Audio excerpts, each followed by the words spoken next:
Hai guys, di sini saya akan memberitahu Anda bagaimana sih ciri-ciri penipuan berkedok lowongan kerja. Tapi sebelumnya, tolong subscribe, like, dan share video saya ini untuk membantu saya mengembangkan channel saya ini ya guys. Kita mulai. Ciri-ciri yang pertama.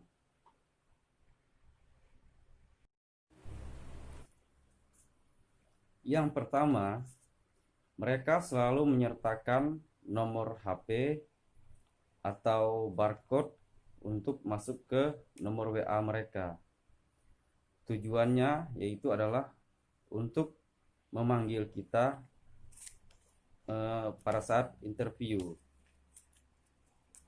Biasanya kalau lowongan yang asli, jarang mereka memberi nomor HP di situ. Atau email juga seperti itu. Biasanya email mereka itu berbeda dengan email kantor atau perusahaan yang asli. Yang kedua yaitu rute dari rumah kita ke tempat interview itu kita dibimbing rutenya.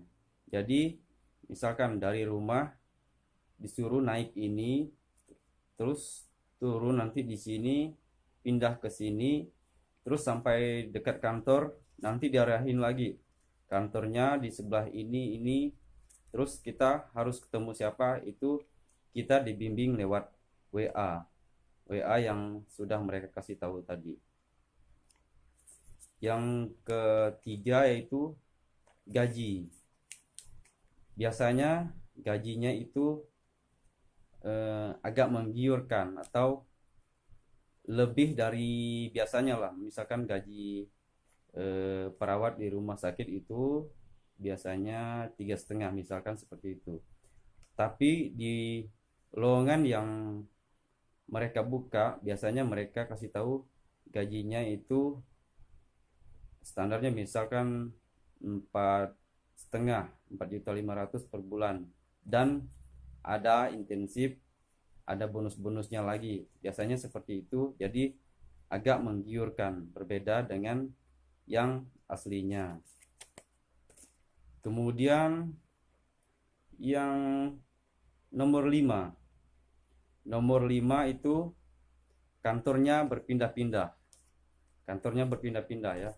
Misalkan di bulan ini mereka kantornya di sini. Terus bulan depan nanti pindah lagi ke tempat lain yang jaraknya lebih jauh. Tujuannya apa? Tujuannya itu adalah untuk menghilangkan jejak. Untuk menghilangkan jejak ya. Karena kalau dia netap di situ, nanti mereka ketahuan. Pasti bakal ketahuan, ada yang bilang, "Oh, di sini tempatnya ini seperti itu." Nah, setelah itu yang nomor 5 itu gedungnya berpindah-pindah tempat. Maaf, gedungnya itu berbeda. Gedungnya berbeda dengan kantor asli yang mau kita tuju. Misalkan saya melamar di sebuah rumah sakit. Saya melamar di rumah sakit. Alamat yang mereka cantumkan di lowongan pekerjaan itu berbeda, tidak persis di rumah sakitnya.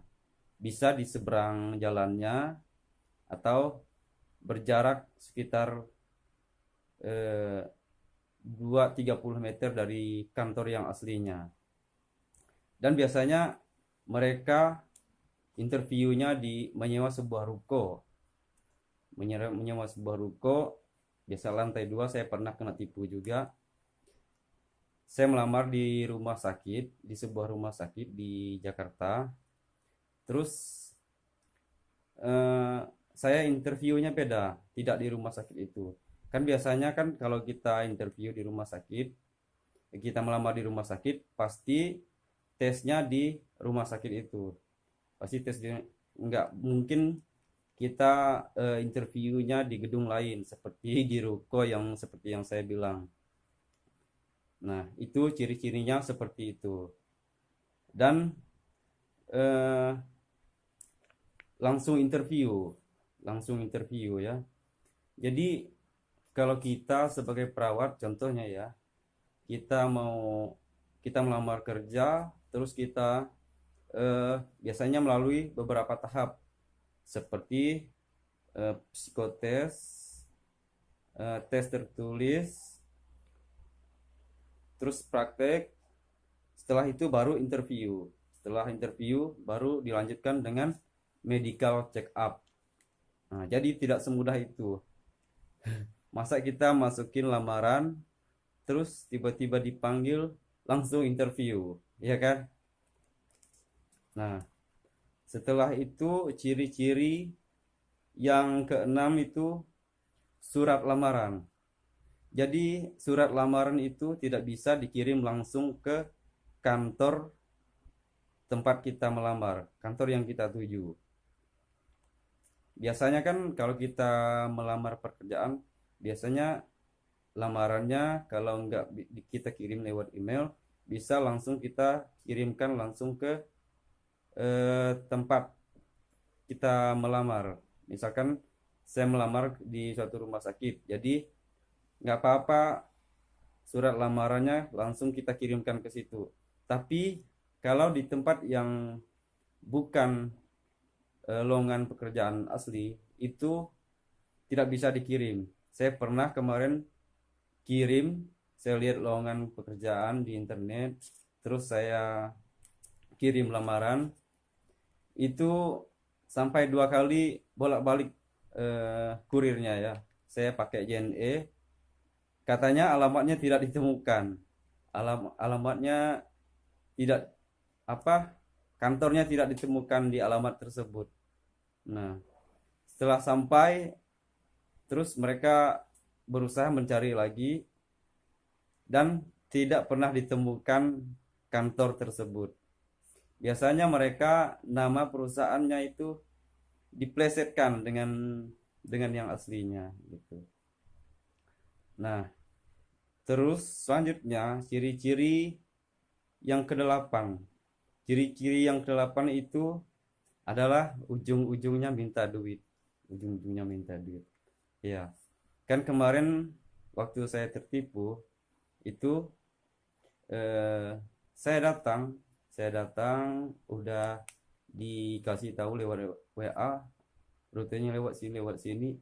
Ternyata setelah sampai di sana kantor atau tempat interviewnya nggak di rumah sakitnya seperti yang saya bilang tadi, tapi dia ada di seberang jalan.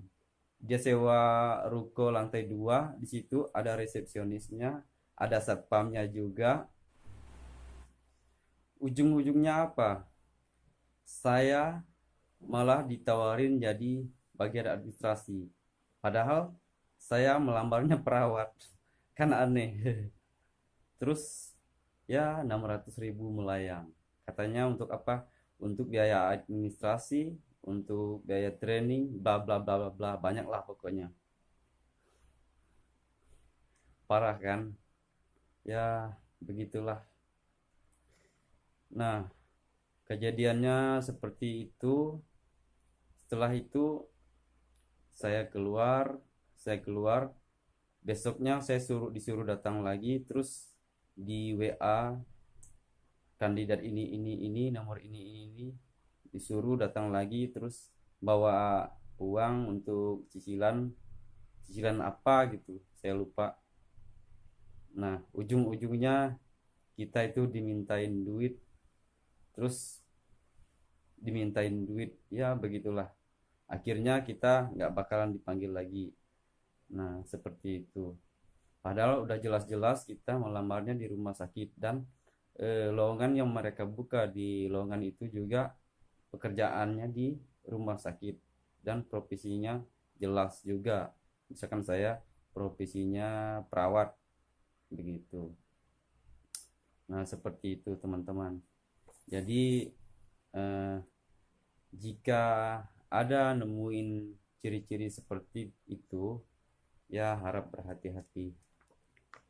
Jangan sampai nanti keluarga kita, teman kita tertipu seperti itu juga, atau bahkan saudara kita, adik kita, jangan sampai. Nah, apa namanya, penjahat-penjahat seperti ini wajib kita perangi supaya tidak ada lagi korban-korban berikutnya. Udah cukuplah kami-kami yang sudah tertipu lebih dulu. Niatnya kita pengen kerja, cari uang, tapi malah kita dipalakin.